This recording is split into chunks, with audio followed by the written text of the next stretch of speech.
We're diving back into our $10,000 honey hole in search of more silver, platinum, and gold. These waters have been producing hundreds and sometimes thousands of dollars worth of treasure every time I go back, and today's hunt was no different. So hold your breath and let's see what we can find. It is another beautiful day here in Hawaii, and check this out. So this is called a banyan tree, and they have these massive canopies with all these aerial roots coming down, and believe it or not, that's what all this is. So you've got your main trunks and then you've got your aerial roots coming down, but it looks like something straight out of the jungle, and you've got your majestic pigeons living up in there as well. But let's waste no more time. Let's jump in and see what we can find.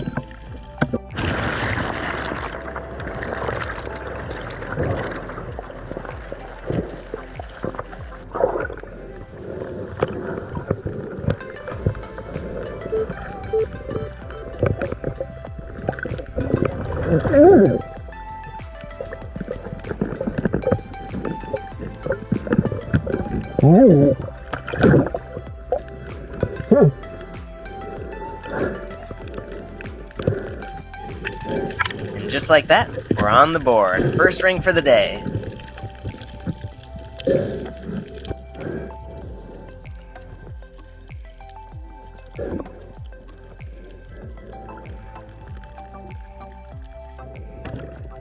Whoever dropped this wasabi likes their sushi fresh. But now we're getting into some real treasure. See if you can spot it before I do.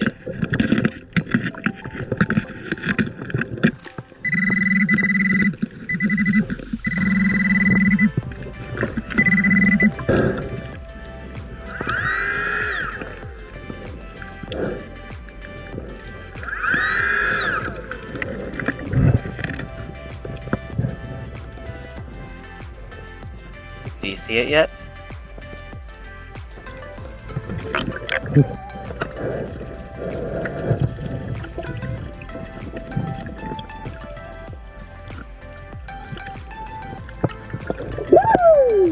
As if it were tucked away in that tiny sea cave, we've got ourselves some 18-karat gold.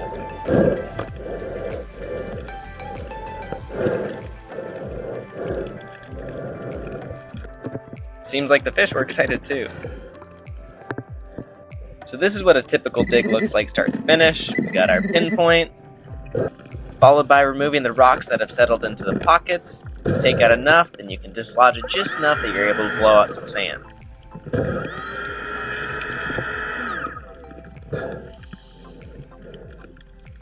Followed up with another pinpoint to make sure we didn't launch it out the rocks.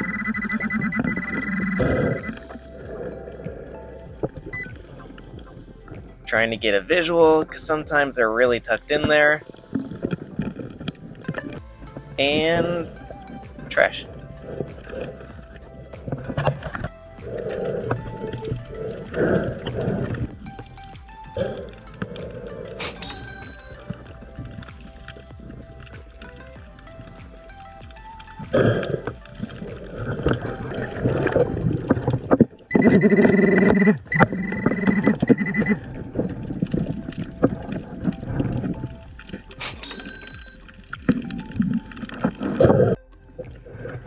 These guys are pretty frequent in the reef here. This is a goatfish. You can see his little whiskers flicking around in the sand.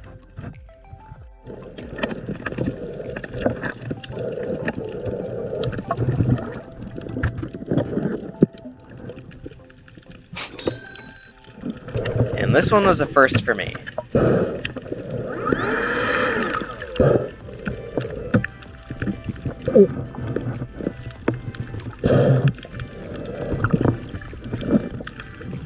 It's a watch face. Definitely not in good shape, but it's a watch face.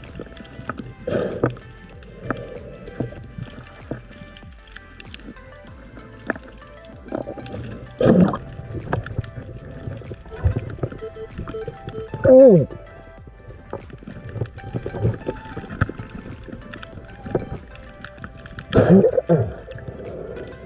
Oh.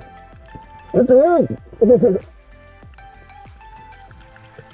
This is what looks to be our second tungsten carbide ring for the day, and it's got something going on down the middle, but it's pretty crusty. We're going to have to clean it up and see exactly what the design is.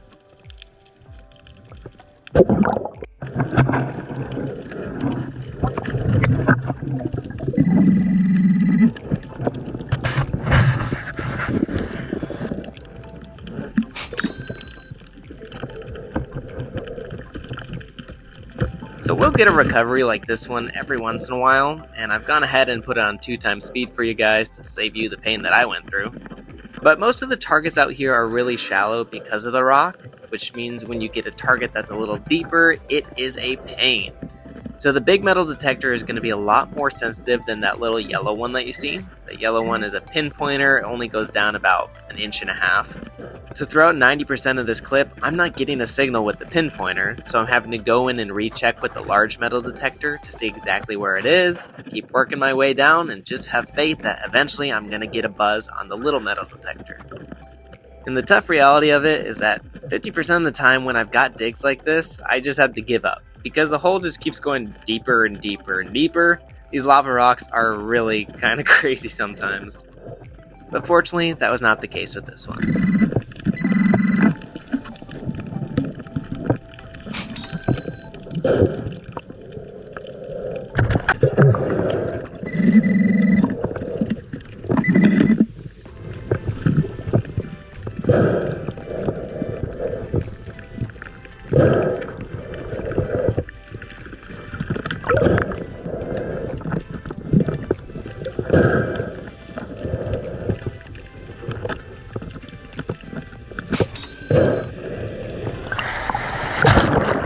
Have you guys ever found these donut-shaped shells sitting on the bottom of the ocean or the beach?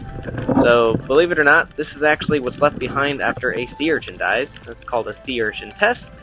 All the spikes fall off and all the meat gets eaten out by little creatures. That's what's left behind.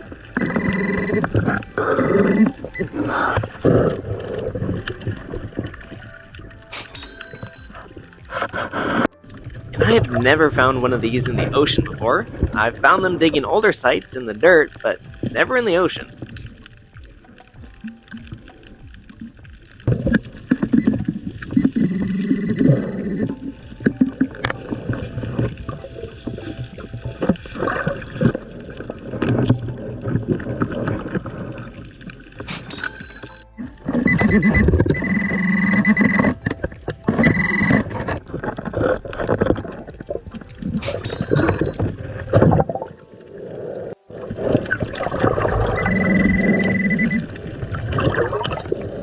And here we had a loud and shallow signal, but the weird part is, I could not find it. I could not see where it was, and there was nowhere for it to be hiding.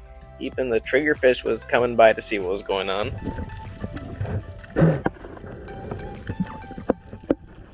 So eventually I just had to start poking around with the forceps, because sometimes algae will disguise rings. But man, the waves were giving me a heck of a time.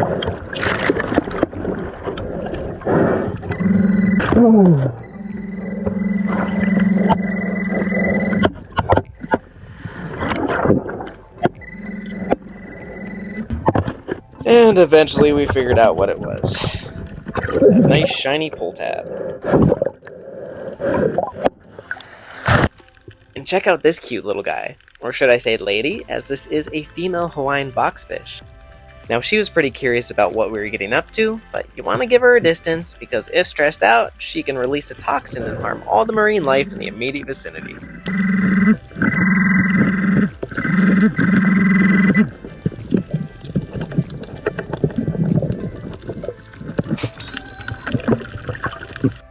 And this was a great way to finish the day. I'd spotted something as I was swimming by, and that little guy was guarding it, but if you see, there's a ring, if I can manage to grab onto it.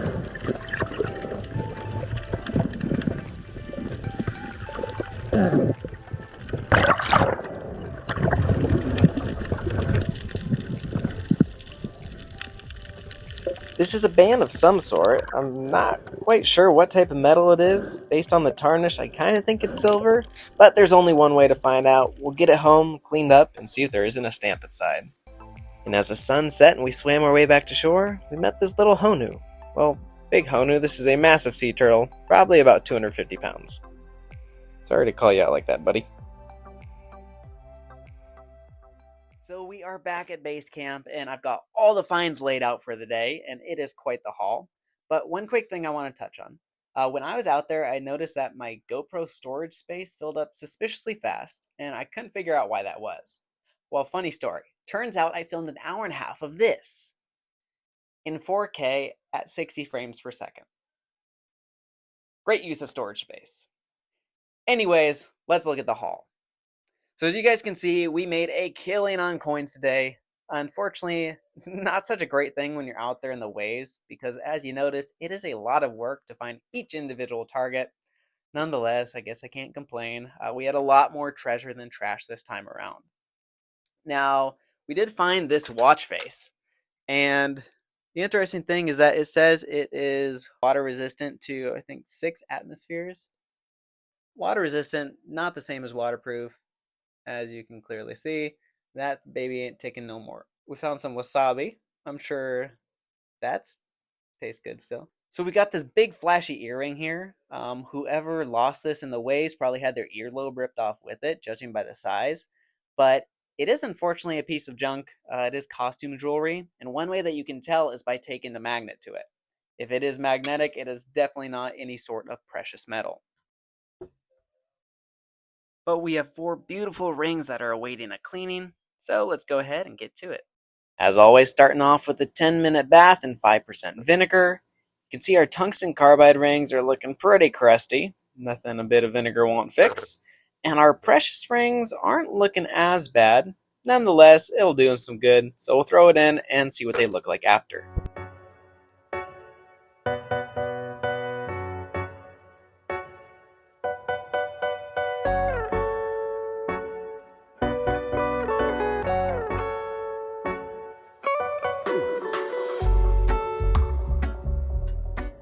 So these 2 bands were the least tarnished of the lot. They were able to come out of their little acid bath while the 2 tungsten are still in there.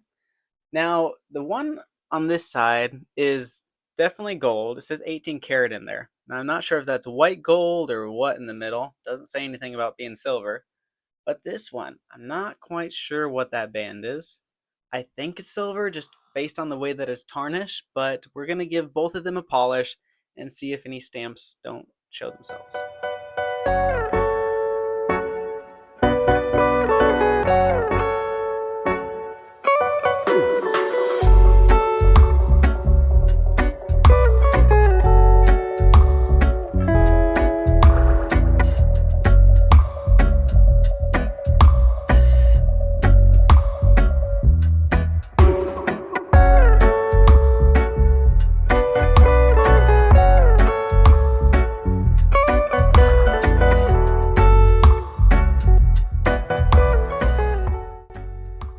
And our 2 precious rings are all shined up and looking like $1 million. But now we got these 2 to focus on.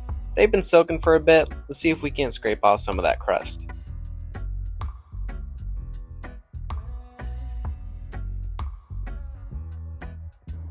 And after only about an hour of love, these rings are brought back to life. Well, we've got our rings all cleaned up. You can see we've got 2 tungsten carbide, one on my index and one on my pinky finger. And that pinky finger ring actually has a bit of wood underneath resin, which is pretty cool. And then we've got our 18 karat gold right here. And then next to it, I'm still not quite sure what that ring is. The stamp is pretty darn faded. It has been down there a while. I mean, I'm thinking silver, but it could be white gold. It could be platinum. I'm just not confident enough to say. What I can confidently say, though, is that it's been a pretty good month for us. We have pulled out over 20 rings from just that one spot, and those waters are still producing. Unfortunately, as we make it into our summer months, the waves are just going to keep getting bigger and bigger. So, if there's any other type of treasure hunting you guys want to see me try, feel free to let me know. I'm going to make it into the water when I can, but otherwise, Hawaii's got tons of sandy beaches. But that's going to go ahead and do it for this one, you guys. I'd like to thank you for watching, and until next time, ta-ta!